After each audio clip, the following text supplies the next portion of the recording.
오늘 하나님 말씀은 누가복음 9장 23절입니다. 누가복음 9장 23절 말씀을 제가 받들어 읽어드리겠습니다. 또 그들 모두에게 말씀하시기를 누구든지 나를 따라오려거든 자기를 부인하고 날마다 자기 십자가를 지고 나를 따르라. 잠깐 말씀을 기도드리겠습니다. 참으로 위대하시고 자비로우신 하나님 아버지, 저희들 자녀로 삼아주시고 또 이 마지막 시대에 일꾼으로 부르셔서 참으로 귀한 복음의 사역과 진리를 증거할 수 있는 특권을 주셔서 감사를 드립니다. 저희들의 삶을 돌아볼 때 참으로 부끄러울 때도 많습니다.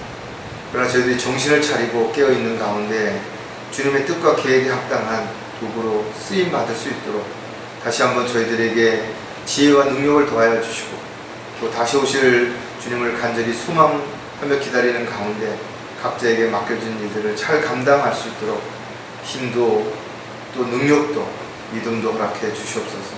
오늘도 이 말씀 위에 기름 부어 주셔서 저희들 각자가 받은 특권을 어떻게 효율적으로 사용하고 또 그 특권에 합당한 책임과 의무를 소홀히 하지 않을 수 있을지를 다시 한번 마음에 결단하고 오직 주님 앞에 헌신할 수 있는 계기가 될 수 있도록 역사해 주시옵소서. 다시 오실 우리 주 예수 그리스도의 이름으로 기도드렸습니다. 세상에는 참으로 다양한 특권을 가진 사람들이 많이 있습니다. 흔히 금수저라고 말하는 사람들이 있죠. 좋은 환경, 또 넉넉한 가정, 또 좋은 어떤 그런 여건들을 재능이나 능력을 가지고 태어난 사람들이 있습니다. 또 특별한 사람들과의 친분이 있거나 또 그런 사람들과의 어떤 관계가 잘 이루어진 사람도 또 다른 특권이 주어지기도 하죠. 학연, 지연, 혈연 이런 것들이 특권이 될 수도 있습니다. 또 어떨 때는 성별이 특권이 될 수가 있고 나이가 특권이 될 수도 있겠죠.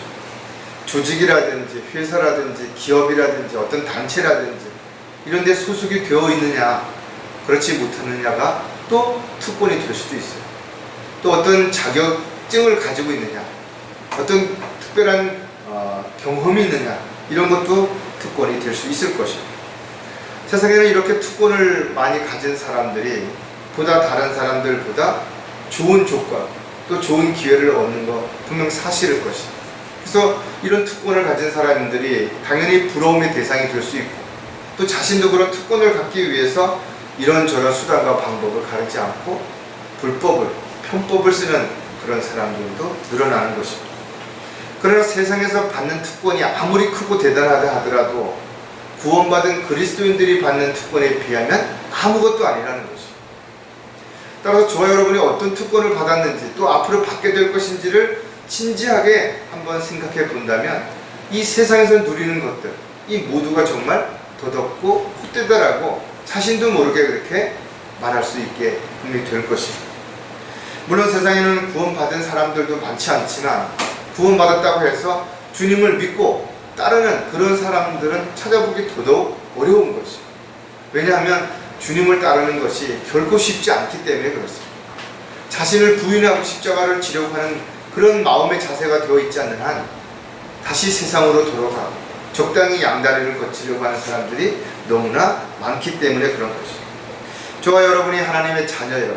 빛의 자녀라고 그렇게 고백한다면 분명 어느 곳에 있든지 또 무엇을 하든지 우리의 행실이라든지 말이 하나님 보시기에 또 지체들 보기에 합당해야 되는 것이 분명하다. 자신이 원하고 자신이 기뻐하는 어떤 일들을 하면서 마치 그것이 하나님의 일이라고 하나님이 원하시는 일이라고 그렇게 해서는 안 된다라는 것입니다. 우리가 주님의 뜻과 계획대로 살아가는 데는 많은 손해를 볼 수가 있어요. 어려움을 당할 수 있습니다. 비난을 당할 수도 있고 욕을 먹을 수도 있어요.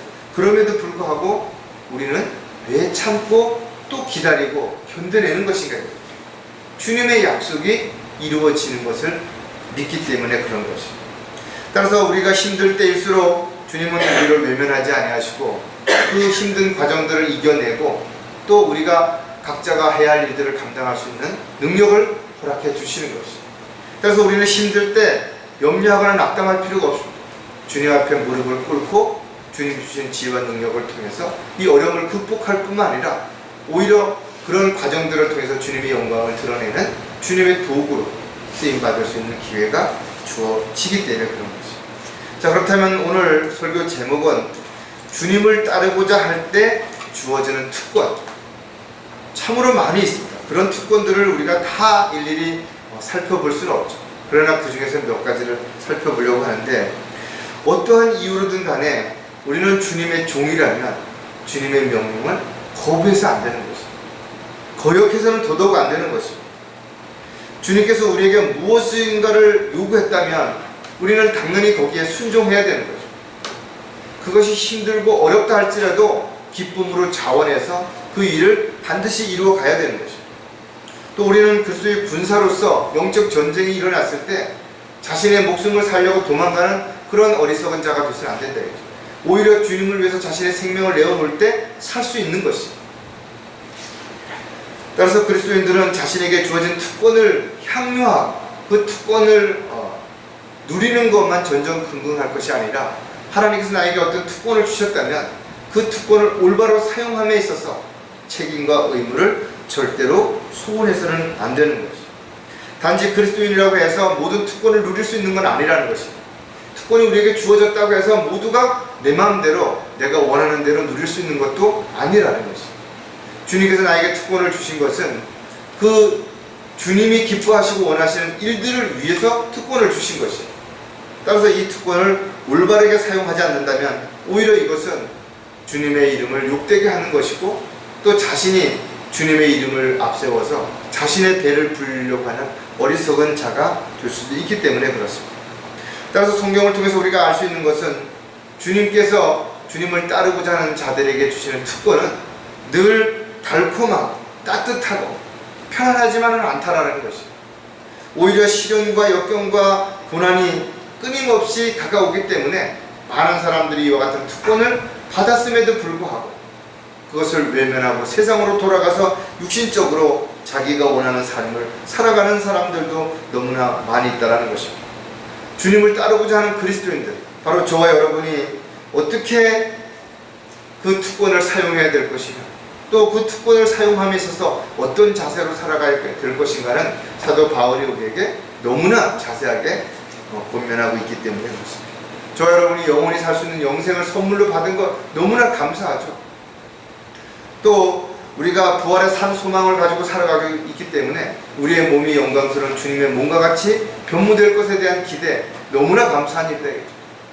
또 지금이 마지막 시대이며 주님이 곧 오신다는 약속이 이루어질 것을 우리가 기대하고 있기 때문에 지금 힘들어 우리는 좀 더 용기를 낼 수 있고 좀 더 참고 견딜 수 있는 분명한 이유가 우리에게 주어진 것입니다. 지금까지 우리에게 너무나 많은 특권이 주어졌지만 또 지금도 주어지고 있지만 앞으로 주어질 특권은 지금까지 받은 거에 비교할 수 없을 만큼 더 놀라운 그런 특권들도 아직 남아있다라는 것입니다. 따라서 저와 여러분이 주님을 따르고자 한다면 말로만 따른다라고, 말로만 주님을 사랑한다고, 말로만 주님을 위해서 헌신하겠다라고 말할 것이 아니라 정말 내가 주님을 따르는 주님의 종이요 일꾼으로서 그런 자세가 되어 있는가, 또 그런 모습으로 살고 있는 어떤 간증들이 있는 것인가를 점검해보고 우리가 새롭게 다시 한번 마음을 결단하는 그런 시간을 가졌으면 좋겠습니다. 주님을 따르고자 할 때 주어지는 특권 많은 것들 가운데 오늘 세 가지를 살펴볼 텐데, 그 중에 첫 번째가 뭔가 하면 고난도 받아야 한다라는 것이죠. 그러니까 주님을 따르는 특권이 뭔가 달콤하고 많은 것이 주어지고 또 여유롭고 풍족하고 이렇다면 누가 그 주님을 따르는 데서 주저하겠으며 누가 그 따르는 길에서 돌이키겠는 것인가. 결코 그렇지 않다라는 거죠. 오늘 본문의 내용을 보면 예수님께서 오병이의 기적을 일으키자 많은 사람들이 구름대처럼 모인 거예요. 그리고 그 사람들은 이러쿵저러쿵 예수님에 대해서 이야기하는 겁니다. 어떤 사람은 침례의 요한 같다, 어떤 사람은 엘리야 같다, 어떤 사람은 옛 선지자가 아닌가, 이렇게 이야기했을 때 예수님께서 제자들에게 물으면 너는 나를 누구라고 생각을 하느냐 이거죠. 그렇게 이야기를 하면서 내가 이제 고통을 받게 될 것이고 사람들에게 배척을 받게 될 것이고 결국은 내가 죽임을 당할 것이다. 이것이 제자들에게 이야기한 말입니다. 그러면서 그래도 너희가 나를 따르겠냐 이거죠. 그러나 너희가 나를 따르려면 반드시 두 가지를 먼저 지켜야 되는데, 그것이 십자가를 지는 것과 자신을 부인하는 거라는 거예요. 많은 사람들이 주님을 믿고 따른다라고 말한다 이거죠. 그런데 십자가가 너무 무겁다라는 거예요. 그래도 자신이 사회에서, 세상에서 누구에게 인정받고 싶다라는 겁니다. 그래서 주님을 따르는 길을 포기하는 것이에요. 많은 사람들이 자신의 죄와 욕심 때문에 고난을 받습니다. 정말 주님을 위해서, 주님이 맡겨주신 일들을 위해서, 주님을 기쁘시게 해드리기 위해서 내가 받는 고난이 아니라 자신의 욕심 때문에, 죄를 지은 것 때문에 고난을 받는다는 거죠. 저와 여러분도 고난을 받을 때 반드시 기억하고 이 고난이 어디에서부터 오는 것인가를 점검해 봐야 돼요.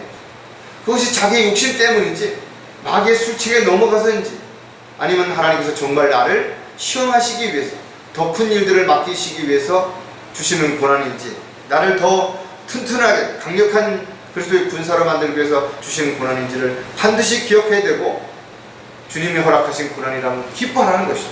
왜? 복 있는 자가 되기 때문에 그렇습니다. 자, 그렇다면 왜 하나님의 자녀들이 고난을 받는가? 왜 주님을 따르는 사람들이 고난을 받는가? 그 이유를 우리가 알아야 되겠죠. 그 중에 첫 번째가 강력한 마귀의 방해가 있기 때문이라는 거죠. 즉, 우리가 주님을 위해서 헌신하고자 할 때, 또 주님을 더 알고자 할 때, 또 자신을 부인하고 십자가를 지고자 할 때 마귀가 구경만 하지 않는다라는 거예요. 한 사람이 변화되고 한 사람이 성숙한 그리스도인이 되면 그로 인해서 그의 가정이, 그 주변에 있는 수많은 사람들이 구원받는 그리스도인이 되고 성숙한 그리스도인이 될 수 있기 때문에 아주 싹을 자르려고 처음부터 강력하게 성장하지 못하도록 그렇게 방해한다는 것입니다.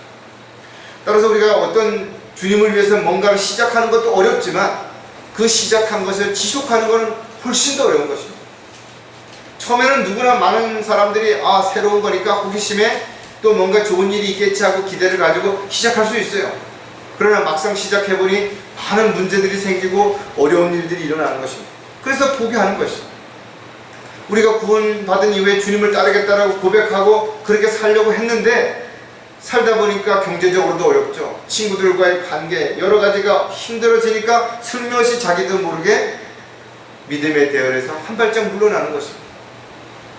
그래서 성경은 우리에게 이렇게 가르쳐주고 있어요. 힘들고 지칠 때는 주의 이름으로 말한 선지자들의 고난과 인내의 모든 것들을 본으로 삼으라는 거예요. 왜 주님을 따랐던 많은 믿음의 선배들이, 왜 선지자들이 그런 고난을 받았는지를 돌아보라는 거죠. 살펴보라는 것이죠. 주님을 위해 온전히 헌신했던 믿음의 형제 자매들, 그런 사람들이 왜 그렇게 살아왔는지 거기서 교훈을 얻어야 되는 것이죠.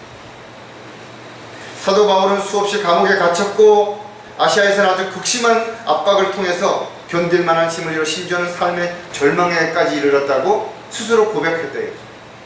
여러분들도 아마 사도 바울과 같지는 않지만 때로는 이런 비슷한 어려움에 처할 수 있다. 정말 포기하고 싶고 도망가고 싶고.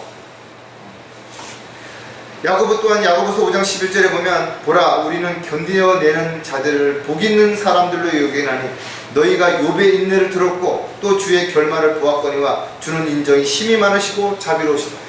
욥이 어떻게 고난을 받았는지, 욥이 가지고 있었던 모든 것을 어떻게 다 잃게 됐고 그 다음에 회복됐을 때는 어떻게 보상을 받게 됐는지 여러분 아시잖아요.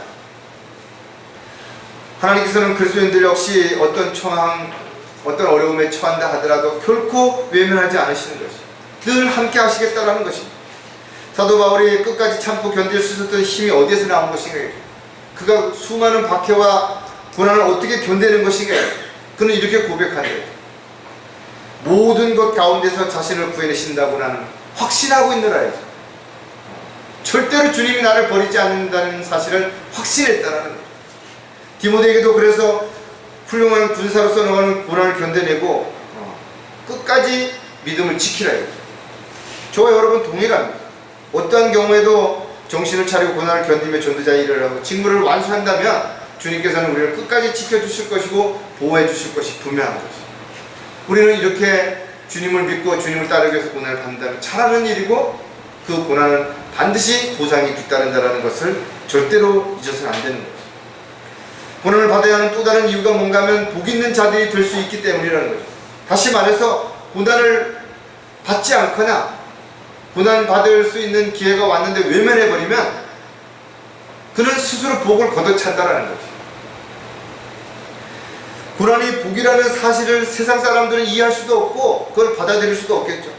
그러나 베드로는 우리가 억울하게 고난을 받더라도 하나님을 의식하여 슬픔을 참으면 그것은 감사할 일이에요. 복 있는 자기 때문에 그런 것이죠. 그리스도인들은 누구든지 고난 중에 있다면 반드시 기도해야 되겠죠. 왜?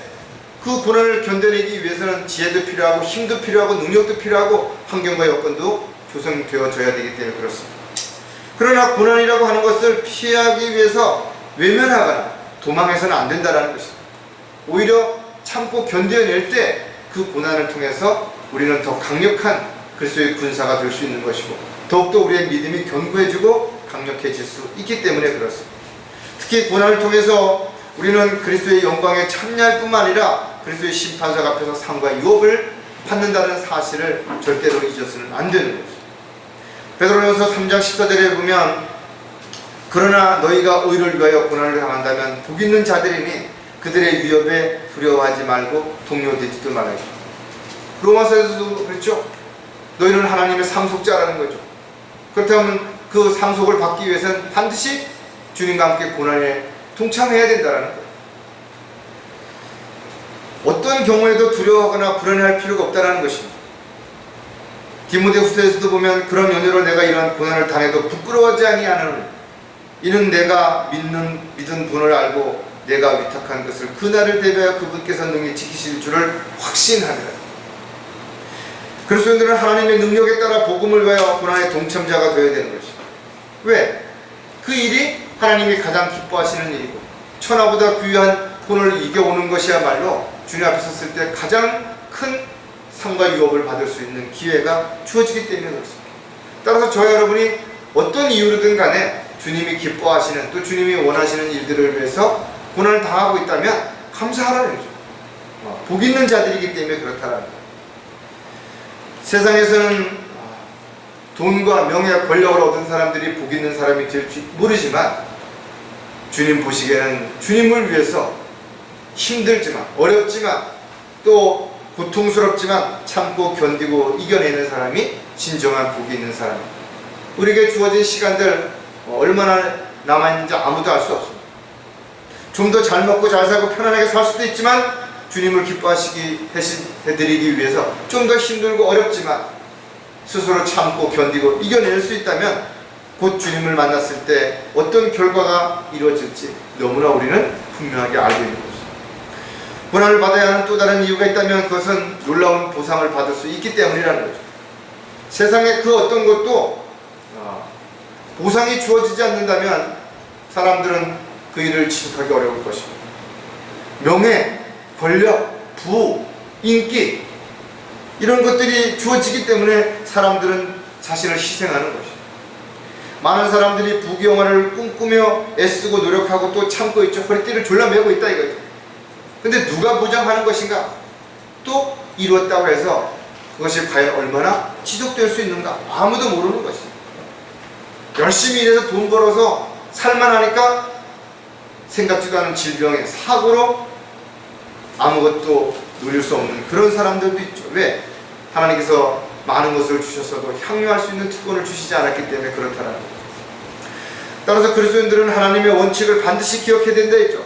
그 원칙은 심은 대로 거두는 것입니다. 내가 어떻게 행했든 그 행한 대로 갚아주시는 것입니다. 오늘 본문에 있는 것처럼 어떤 특별한 사람에게도 예외가 없는 것입니다. 반드시 자신이 행한 대로 그 마음과 생각 또 행동을 다 알고 계시는 살피시는 분께서 거기에 합당하게 보상해 주신다라고 약속하고 있다. 히브리서 10장 32절에도 보면 너희가 빛을 받고 난 후 고난의 큰 싸움을 견디는 지난 날들을 기억하라. 지금도 수많은 믿음의 선배들이 하나님 우편에서 우리를 보고 응원하고 계시다. 왜? 본인들도 그런 과정들을 겪으셨고 올라가서 직접 보았다. 사도 바울이 셋장을에 올라가서 보았던 것처럼 우리도 그와 같은 사실들을 먼저 믿음의 선배들이 보고 응원하고 있다는 사실을 잊어서는 안 될 것입니다.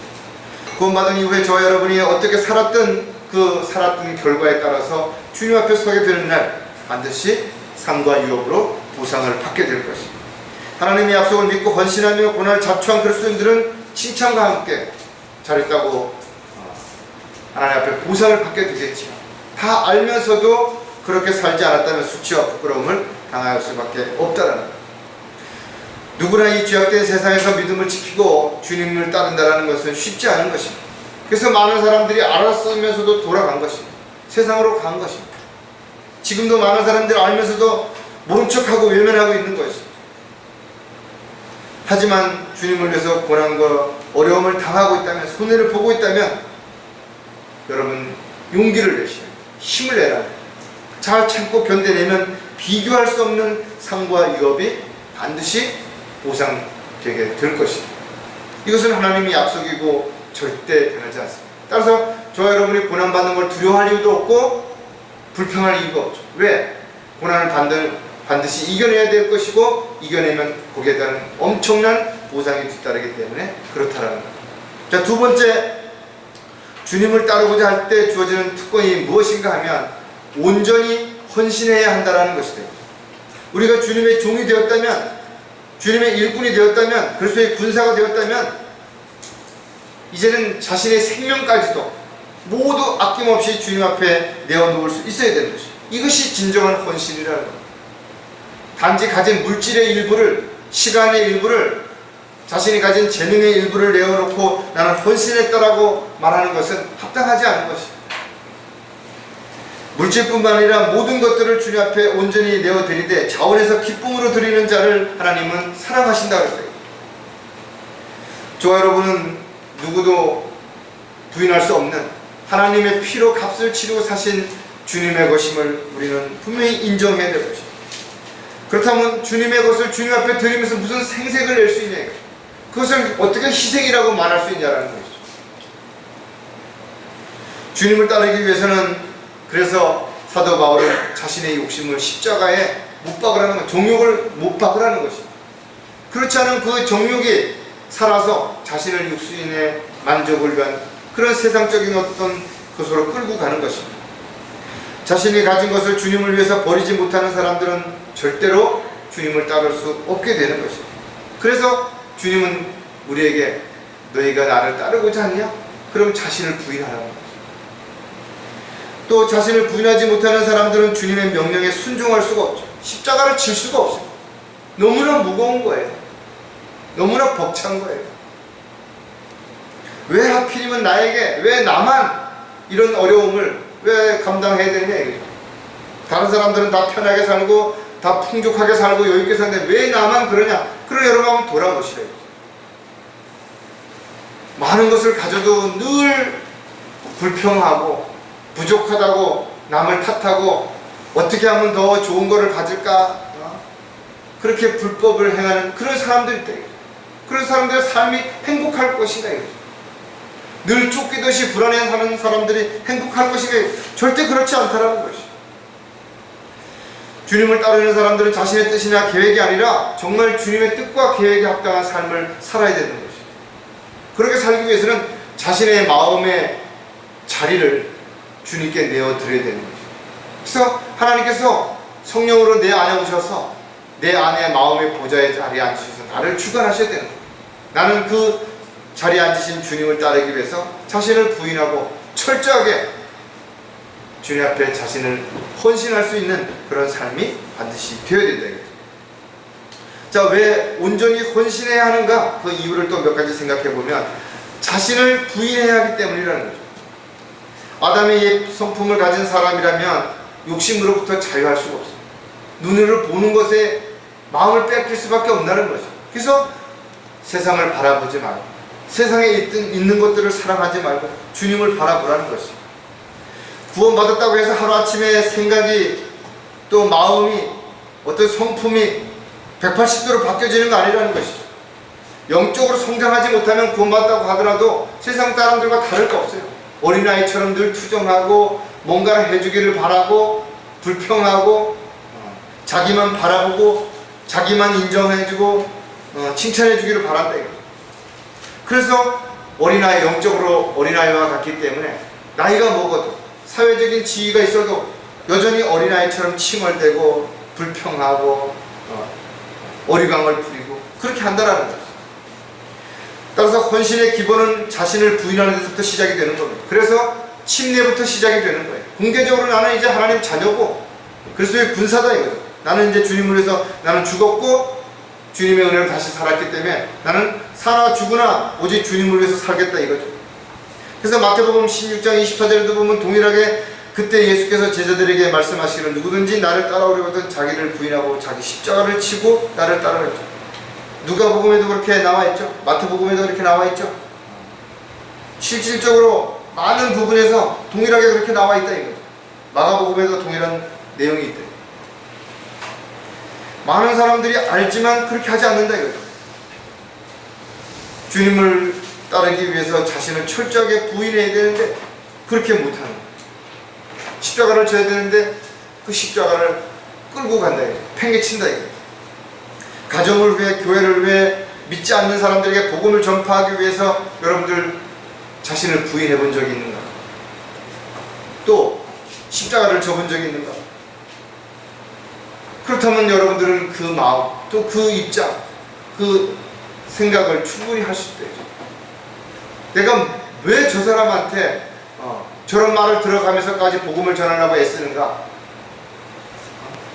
자신을 힘들게 하고 어렵게 하는 가족들, 친척들을 위해서 왜 내가 참고 손해를 봐야 되는가? 충분히 그럴 수 있죠. 그러나 그렇지 않다라는 것이. 자기 십자가를 진다라는 것, 결국은 어떤 상황에서 남을 탓하지 않겠다라는 거죠. 어떤 경우에도 변명하지 않겠다라는 것입니다. 어떤 고난 가운데서도 도피하지 않겠다라는 것입니다. 헌신의처럼 자신을 온전히 부인하고 내어드릴 때 진정한 헌신이 될 수 있다는 사실을 우리는 결코 잊어서는 안 될 것입니다. 온전히 헌신해야 하는 또 다른 이유는 자원에서 일해야 하기 때문이라는 것입니다. 하나님께서는 어떤 사람들이 어떤 마음으로 어떤 생각을 가지고 어떤 목적을 가지고 일하는지 다 알고 계신 것입니다. 아무리 세상 사람들을 속이고 자신마저 속인다 하더라도 주님을 속일 수 없는 것입니다. 하나님은 우롱당하시지 않으시기 때문에 그렇습니다. 따라서 하나님의 일을 하면서 억지로 마지못해 할 필요가 없습니다. 오히려 이스라엘 백성들처럼 가식적으로 보이기 위해서 문제가 있는 그런 양을 가져와서 희생제를 드린다든지 또는 노래를 한다든지 하나님 보시기에 가증스러운 것이 가장 귀한 것을 주님께 아낌없이 드릴 수 있다는 것은 아무나 할 수 없는 것입니다. 며칠 전에 어떤 조카를 내가 만났는데 그런 얘기를 하더라고요. 부모가 자식을 위해서 아낌없이 주죠. 그리고 고맙고 또 해주고 싶고, 근데 자식이 나이를 먹으니까 자기가 어느 순간인가 그런 마음이 들었다는 거예요. 부모한테 해주고 싶고 걱정이 되고. 이것을 누가 시켜서 하는 거 아니에요. 부모가 막 다그치고 뭘 어떻게 하라고 그래서 하는 게 아니라 나이를 먹으면서 어느 날 깨달은 거예요. 나를 키우기 위해서 부모가 나한테 이렇게 했구나. 이걸 알게 되니까 나도 부모한테 이제는 뭔가 잘해야 되겠구나. 왜? 부모가 나이를 먹어갈수록 힘도 약해지고 능력도 없고 보니까 측은해지죠. 디모데 전서 6장 18절에 보면 곧 그들이 선을 행하고 선한 일에 부유하며 기꺼이 나눠주고 아낌없이 베풀고. 이건 누가 할 수 있는 거냐. 바보가 아닌 이상 자기 것이 줄어드는데 그걸 좋아할 사람이 누가 있겠어요? 기뻐할 사람이 누가 있겠냐. 근데 기뻐하는 사람이 있다라는 거예요. 어떤 사람이에요? 사랑하는 사람에게 나눠주는 거죠. 아낌없이 주고도 더 주지 못해 안타까워하는 것이 바로 진정한 부모의 마음이고 사랑하는 사람들에게 주고자 하는 마음이에요. 주님 일에 동참하는 것, 물론 주님께서 원하신다면 언제든지 달려갈 수 있는 것, 그러니까 아무나 할 수 있는 거 아니죠. 그리스도인들은 주님을 위해서 일할 수 있는 기회가 주어졌다면 감사해야 됩니다. 주님이 자신에게 뭔가를 맡기셨다면 감사해야 된다 이거죠. 아무나 부르시거나 아무에게나 맡기시지 않으시기 때문에 그런 것입니다. 따라서 주님을 위해서라면 어떠한 일도 자신의 더러운 이익을 위해서 하지 말라는 거죠. 준비된 생각으로 감사하고 자원해서 하라는 거예요. 왜? 그렇게 했을 때 주님 앞에 상과 유업을 받을 수 있는 모든 것들이 쌓여지는 것이에요. 많은 일을 하는 것보다 자원해서 기쁨으로 한다면 어쩔 수 없이 마지못해서 하는 많은 일보다 훨씬 가치 있는 거예요. 사람들에게 보이기 위해서 하는 모든 것들은 하나님 보시기에 오히려 가증스러울 수 있다는 것을 생각한다면 누가 보든 보지 않든 간에 그냥 감사함으로 꾸준히 하는 겁니다. 하나님 다 보고 계시는 거예요. 다 알고 계시는 것이죠. 여러분이 손해를 봤다면 하나님은 반드시 거기에 비교할 수 없을 만큼 갚아주시겠죠. 억울했다면 여러분들이 억울한 것을 주님께서는 반드시 주님 앞에서는 높여주실 것이에요. 여러분들이 겸손하고 자신을 낮췄다면 그만큼 대접해 주실 거예요. 모두가 동일하지 않다라는 겁니다. 따라서 자신이 하는 일이 아무리 작고 보잘것없는 것이라 할지라도 정말 진심으로 자원해서 기쁜 마음으로 주님이 원하시고 또 주님이 기뻐하시는 일이라는 것을 알고 했다면 이것이야말로 우리가 생각하는 것과는 비교할 수 없는 상과 유업으로 반드시 보상해 주실 것이 분명하다 이거죠. 온전히 헌신해야 하는 또 다른 이유가 무엇인가 하면 주님을 위해서 살아야 하기 때문이라는 것이죠. 어떻게 살아야 되는가? 그리스도인들은 어떻게 살아야 되는가? 이런저런 여러 가지 이유, 변명, 핑계 다 필요 없다 이거죠.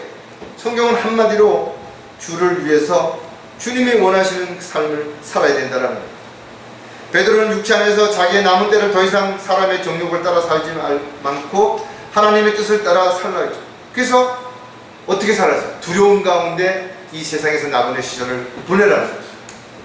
많은 사람들이 지식을 알고 있습니다. 그러나 지식으로 알 뿐이에요. 자신은 오직 성령님만을 의지하고 또 성령님께서 자신을 주관하시도록 자기의 모든 것을 온전히 내어 드려야 되는 것이죠. 종은 자신의 권리를 주장할 수 없는 거죠. 자신의 이익을 위해서 목소리를 크게 낼 수가 없다는 거예요. 사도 바울은 우리에게 강력하게 어떻게 살아야 되는지에 대한 정확한 부분을 제시하는데 고린도 후서 5장 15절에서 이렇게 기록하고 있죠. 그가 모든 사람을 위하여 죽으신 것은 산 자들이 이제부터는 더 이상 자신들을 위하여 살지 않고 자기들을 위하여 죽었다가 다시 살아나신 그분을 위하여 살게 하려는, 이게 답입니다. 우리를 위해서 죽었다가 다시 살아나신 그분이 우리에게 무엇을 요구하시는 것인가 이거죠. 억지를 부리시지 않죠. 우리에게 뭐 돈을 많이 벌어서 헌금을 하라든지 주님의 영광을 위해서 우리가 어떻게 사람들 앞에서 목숨을 내어놓으라든지 이게가 아니라 이죠. 각자에게 믿음의 분량에 따라서 주님께서 우리에게 주시는 거예요.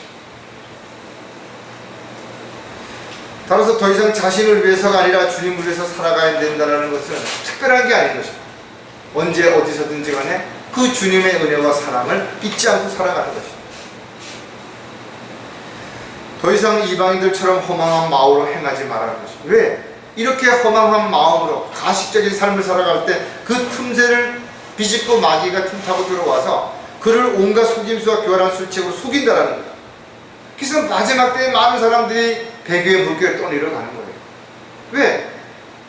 끝까지 자신을 죽은 것으로 부인하고 매일 죽느라고 고백해야 되는데 어느 순간에 그래도 나는 내가 뭔가를 해야 되지, 나는 뭔가를 누려야 되지 않느냐, 내가 보상을 받아야 되지 않느냐, 이런 세상적인 것이 이 세상에서의 삶의 어떤 일부분이 되어버리면 그렇게 되는 거예요. 왜 사도 바울이 우리에게 살든지 죽든지 먹든지 마시든지 주를 위해 하라고 왜 이렇게 기록하고 있는 것인가?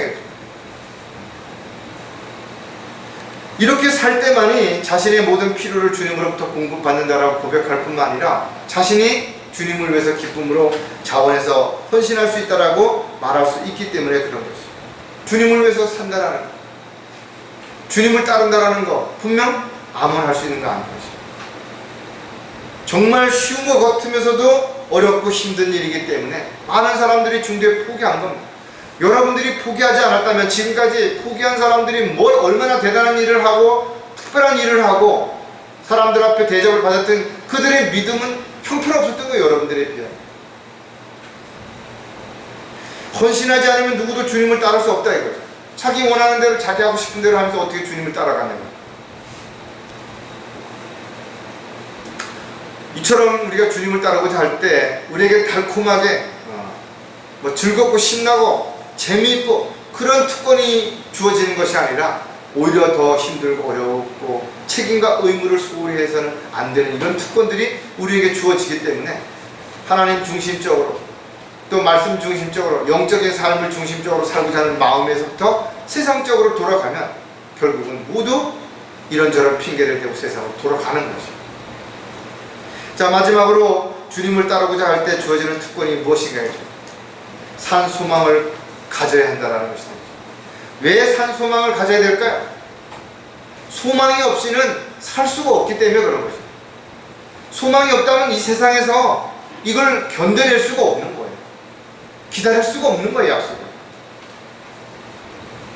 주님을 따르는 자들에게는 영광의 보좌에 함께 앉게 될 것이고 하나님 아버지로부터 높임을 받을 것을 성경은 약속하고 있죠. 반드시 때가 되면 높여주시겠다라는 거예요. 하나님의 자녀로서의 모든 특권을 주시겠다라는 거예요. 그 약속이 변할까요? 변하지 않습니다. 정치인들은 자기가 약속해놓고 불리하면 바뀌죠.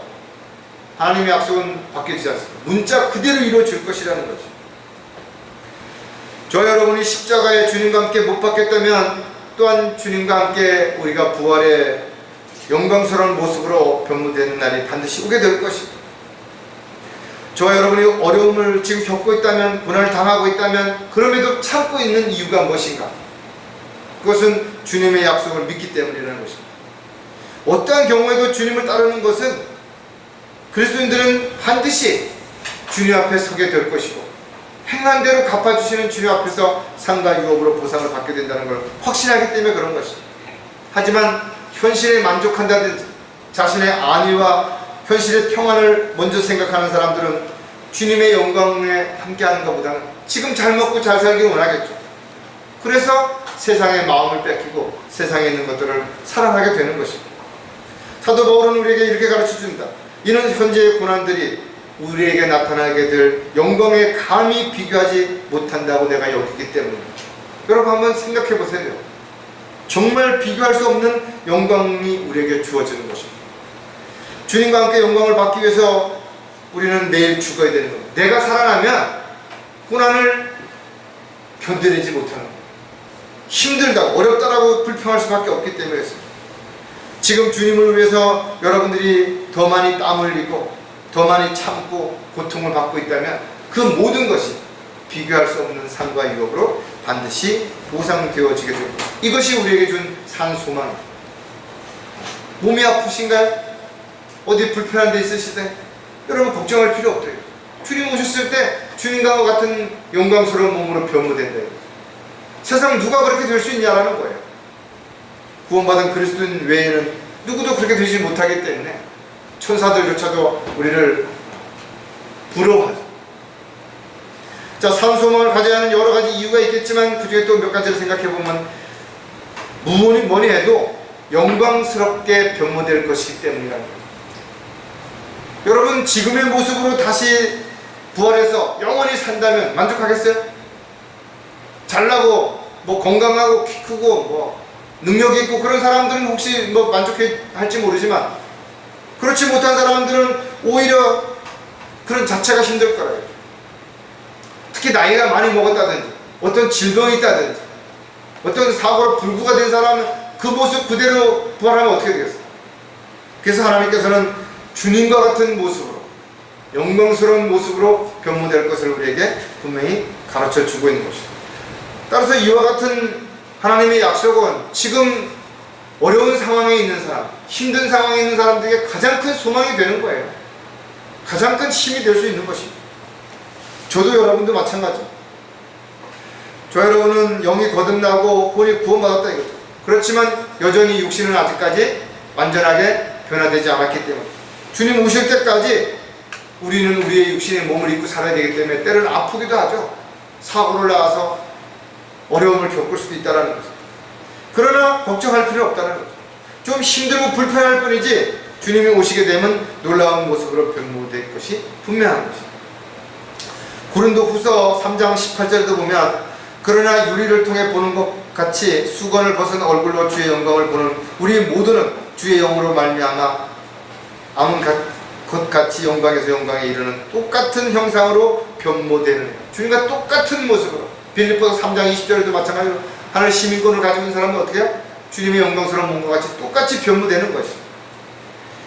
고린도전서 15장 51절 52절에 보면 아주 우리가 휴거될 때 어떤 모습인지 잘 설명해주고 있는데, 보라 내가 너에게 한 가지 신비를 말하면 우리가 다 잠잘 것이 아니요 오히려 우리가 모두 변화될 것이니 마지막 나팔에 눈 깜짝하는 순간에 그러하리라.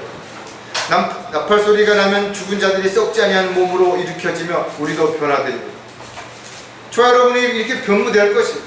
이제 곧 나팔 소리가 들리게 될 것이고, 우리는 그때 각자 자기 이름이 불려질 때 우리의 모습은 이렇게 주님과 같은 놀라운 모습으로, 시공간을 초월하는 모습으로 변모되게 될 것입니다. 얼마나 놀라운 일이냐 이거죠. 이것이야말로 우리가 얼마나 큰 산 소망이에요. 세상에서는 한 10년만 젊어진다면, 한 10년만 더 살 수 있다면 얼마나 그것을 대단한 기적이고 놀라운 소망이라고 생각하겠어요. 근데 우리는 그렇지 않습니다. 영원히 살 수 있는, 그것도 놀라운 모습으로 변모되는 것이죠. 자, 산 소망을 가져야 하는 또 다른 이유는 1000년 동안 왕이 될 것이기 때문이라 했죠. 2022년, 즉 내년 3월 9일날 대통령 선거가 있죠. 벌써 여당 야당에서 후보들이 아마 대선 출마에 대한 이야기를 놓고 오래전부터 물밑 작업을 하고 치열한 경쟁을 하고 있다 이거죠. 그래서 그들이 대통령이 되면 몇 년을 대통령 하는지 알아요? 우리나라는 단임제이기 때문에 5년 합니다. 5년. 그 5년 동안 대통령 하고 나서 안타깝게도 수많은 대통령이 감옥에 갔어요. 어떻게 보면 권력과 이런 것들이 또 다른 비극의 씨앗이 되는 것처럼 오늘날도 많은 사람들이 권력에 눈이 멀어서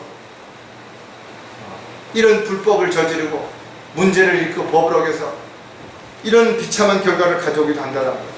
그럼에도 불구하고 사람들은 대통령은 물론 국회의원, 시의회, 단체장을 비롯해서 작은 감틀도 하나 쓰려고 얼마나 많은 사람들이 애를 쓰고 있는 것이죠. 왜? 그것과 함께 권력과 명예 그리고 통치권이 주어지기 때문에 그렇게 사람들은 애를 쓰는 것이죠. 자기만 힘들지 않습니다. 한 사람이 선거에 나가면 그 가족, 지인들까지 다 끌어들여서 힘들게 만드는 것이죠. 그리고 저와 여러분에게 주어지는 특권은 상상이 안 되는 것이죠. 요한계시록 20장 6절에 보면 첫 번째 부활에 참여하는 자는 복되고 거룩하도다. 둘째 사망에 그들을 다스리는 권세가 없고 오히려 그들이 하나님과 그리스도의 제사장들이 되어 1000년 동안 그와 함께 통치합니다. 5년 아니라 50년이 아니라 500년이 아니라 1000년 동안을 우리가 주님과 함께 통치하게 된다 이거죠. 왕으로 통치하는 것이죠. 천년 왕국이 시작이 되면 그리스도인들은 구원받은 이후에 자신이 행한 대로 그리스도의 심판석 앞에서 받은 땅과 백성들을 부여받게 되고 왕으로 통치하게 될 것입니다.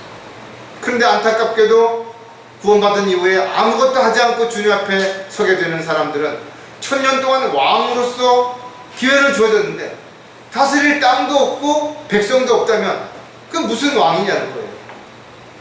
무인도 가서 혼자 왕 노릇하면 그게 무슨 왕이냐는 거예요. 안타깝다라는 거죠. 그렇다면 여러분 한번 생각해 보시라. 여러분은 주님을 위해서 지금까지 어떻게 사는 것인가에 따라서 땅이 유업으로 주어질 텐데 그 땅이 얼마나 주어질까요? 몇만 평? 몇십만 평? 어떤 큰 나라보다 더 큰 어떤 땅이 주어질지도 모르겠죠. 우리는 한 번쯤 진지하게 생각해 봐야 된다. 하루 이틀이 아니라 1000년 동안 왕으로 통치하게 됩니다. 이것이 산 소망이 아니고 무엇이냐? 이보다 더 큰 소망이 어디 있겠냐라는 거예요. 자, 산 소망을 가져야 하는 또 다른 이유는 영원히 살 것이기 때문이라는 것이죠. 어쨌든 끝이 오게 된다면 불안하겠죠. 두렵겠죠. 실망하겠죠. 많은 사람들이 열심히 올라갑니다. 높은 자리, 어떤 명예, 권력. 근데 그것을 다 얻고 나니까 그걸 누릴 수 있는 시간이 많지 않은 거예요. 열심히 돈을 벌어서 이제는 살만해지니까 몸 아프죠. 나이는 너무 많이 먹었죠. 걸음도 잘 못 걷겠죠. 누릴 수 있는 기회가 없다 이거죠. 얼마나 억울하겠냐 이거죠. 얼마나 안타깝겠냐 이거죠. 이 세상 뭐 100세 인생이 어쩌고 저쩌고 사람들 뭔가 기대를 갖고 있는지 모르지만 성경은 이 세상은 잠깐 머물다 가는 곳이라는 거예요. 눈 깜짝할 사이에 사라지는 안개와 같다라는 겁니다. 여러분 자신을 돌아볼 때 느끼죠? 언제 이렇게 많은 세월이 흐르나요? 20대, 30대, 40대, 50대 엊그제 같은데 베드로는 하나님 아버지를 부르는 모든 그리스도인들은 이곳에서 나그네 시절을 어떻게 두려운 가운데 지내나. 왜? 곧 주님을 만날 것이기 때문에 그런 거죠. 많은 특권을 받았음에도 불구하고 그러한 약속을 받았음에도 불구하고 이걸 외면하며 살면 주님 앞에 서는 날 얼마나 부끄럽겠냐라는 거죠. 그리스도인들의 최종 목적지는 새 예루살렘이 되겠죠. 그곳에는 없는 것도 많고 우리가 생전 처음 보는 것, 상상도 못하는 것들도 너무나 많을 것입니다. 특히 마귀도 없고 질병도 없고 고통도 없고 눈물도 없는 곳입니다. 그러나 반면에 모든 도성은 금으로 되어 있고 보석으로 치장되어 있고 문은 진주로 되어 있고 길도 정금으로 되어 있다 그랬죠. 요한계시록 22장 5절에 보면 거기에는 밤이 없겠고 그들에게는 촛불도 햇빛도 필요하지 아니하니 이는 주 하나님께서 그들을 비추시기 때문이라. 그들이 영원 무궁토록 통치하고 빛 대신 하나님께서 주님께서 통치하시기 때문에 빛이 따로 필요가 없다는 거죠. 그런 곳에서 주님과 함께 영원토록 살게 될 것입니다. 제가 오늘 아침에 22장을 다시 한번 읽어봤어요. 새 예루살렘이 하늘에서 내려오는데 너무나 놀라운 것이, 그리고 그 크기를 환산해 보니까 1200 스타디온인데 키로수를 계산하니까 2400km예요. 여기서 서울 한 번 갔다 왔는데 500km입니다. 500km. 근데 높이나 길이나 너비가 똑같이 2400km예요. 이곳을 나누어서 보니까 지금까지 우리 전 세계에 살고 있는 인구가 70억이라고 생각해봐요. 70억? 그러면 1인당 돌아가는 집의 평수가 250평 정도 돼요. 250평. 여러분 아파트 50평이면 얼마나 큰지는 살아보진 않았지만 어마어마하겠죠. 그죠? 펜트하우스라는 거. 그런데 그거 5배 정도 되는데, 그런데 더 중요한 거는 과연 아담 이후에 구원받은 사람들이 70억이 되냐 이거죠. 러크만 박사님이 계산하는 법이 뭐 맞을지 안 맞을지는 100% 모르겠지만 러크만 박사님이 계산하는 법으로 계산을 하면 우리에게 주어지는 것은 경복궁의 46배 정도의 공간이 주어진다라는 건데, 경복궁 여러분 한번 가보셨어요? 어마어마하다 넓이가.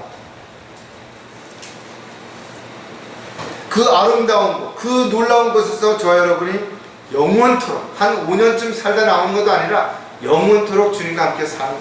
이것이 우리에게 주어진 산소망이라는 것. 이게 특권이에요. 지금까지 우리가 하나님의 자녀로 약속되어진 많은 특권들이 있죠. 이 세상을 살아가는 동안 지켜주시겠다고 약속하셨고, 돌봐주시겠다고 약속하셨고, 보호해주시겠다고 약속하셨고, 인도해주시겠다고 약속하셨고, 다 약속하셨다 이거죠. 그래서 지금 우리는 그것을 잘 누리고 살아가는 거예요. 근데 우리가 앞으로 받게 될 이 특권들은 영원히 살게 된 영원한 영생에 대한 특권, 또 지금 살펴봤던 것처럼 새 예루살렘이라든지 천년왕국의 왕이라든지 이 외에도 우리가 누릴 수 있는 게 어마어마할 것입니다. 시공간을 초월하는 몸을 입고 순식간에 사라졌다 다시 나타날 수도 있겠죠. 뭘 먹을 수도 있고 안 먹을 수도 있겠죠. 전혀 살아가는데 부담이 없는 그런 삶을 영원히 살 수 있는 산 소망을 우리에게 주신 것입니다. 자, 그렇다면 여러분 한번 생각해. 지금 힘든 것인가요? 어려운 것인가요? 조금 남들보다 불편하고 조금 더 남들보다 힘들다고 해서 여러분들 다시 세상에 돌아가서 그 사람들이 요구하는, 그 사람들이 가지고 있는, 그 사람들이 원하는 것들을 추구하면서 살고자 한다면 주님 앞에 섰을 때 수치와 부끄러움을 당하게 된다는 사실을 우리가 생각해 볼 때 어떻게 사는 게 현명한 삶이냐 이거죠. 어떻게 사는 게 가장 가치 있는 삶인 것인가. 다시 한번 저 여러분이 자신에게 질문한 한 주간을 나는 정말 주님을 따르는 종인가, 또 주님의 일을 맡은 일꾼인가, 또 영적 전쟁을 위한 그리스도의 군사인가. 그렇다면 나는 주님을 따르기 위해서 정말 나를 부인하고 있나, 십자가를 지고 묵묵히 가고 있는가를 자신에게 다시 한번 점검하고 돌이켜보는 그런 저와 여러분이 되시기를 주의 이름으로 부탁을 드리겠습니다. 기도하겠습니다. 하나님 아버지, 참으로 감사를 드립니다. 저희들이 세상에서 힘들 때, 또 어려울 때, 즐거울 때, 신날 때 순간순간 주님을 잊고 살아갈 때도 너무나 많습니다. 오늘 저희들이 다시 한번 말씀을 통해서 저희들이 어떤 존재인지, 또 왜 저희들에게 주님은 고난을 허락하셨는지, 왜 주님은 저희들에게 온전히 헌신하라고 말씀하시는지 우리는 너무나 잘 알게 되었습니다. 그렇게 살기 위해서 얼마나 힘들고 어려운지 저희들은 너무나 잘 알고 있기 때문에 반드시 주님의 지혜가 필요하며 주님이 주시는 약속을 믿고 살고자 하는 산소망이 필요합니다. 오늘 이 모든 것들을 저희들에게 가르쳐 주셨고, 또 저희들이 다시 한번 생각할 수 있는 기회를 주셔서 너무나 감사를 드립니다. 이제 곧 주님 오시게 될 때 부끄럽지 않은 모습으로 주님 앞에 설 수 있도록 저희들을 정신을 차리고 깨어있게 인도해 주시고, 또 저희들 각자에게 주어진 일에 감사하는 마음으로 최선을 다하다 주님 만날 수 있도록 함께해 주시옵소서. 다시 오실 우리 주 예수 그리스도의 이름으로 기도드렸습니다.